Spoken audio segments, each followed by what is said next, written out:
لولو خورخوره وقتی میخواد بخوابه کمد چک میکنه که غلامرضا اونجا نباشه. خودکار غلامرضا نیازی به جوهر نداره چون هر بار موقع نوشتن کاغذ خونریزی میکنه. غلامرضا میتونه با ویولن پیانو بزنه. غلامرضا یه نارنجک رو پرت میکنه و 50 نفر میمیرن. بعد نارنجک میترکه. غلامرضا کتاب نمیخونه، ازشون بازجویی میکنه. ارواح بعد از دیدن غلامرضا پیش روانشناس میرن. جلیقه ضد گلوله برای محافظت از خودش غلامرضا میپوشه.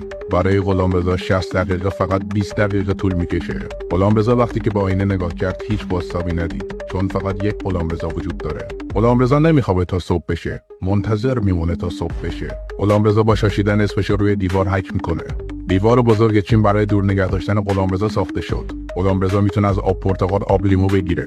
غلامرضا آخرین رقم عدد پیو کشف کرده. غلامرضا یه بار توی بهشت آتیش روشن کرد. غلامرضا یه بار میخواست 30 کیلو وزن کم کنه. پشمای سینه‌شو زد و 50 کیلو وزن کم کرد. غلامرضا با موز میتونه رونالدو رو دریبل کنه.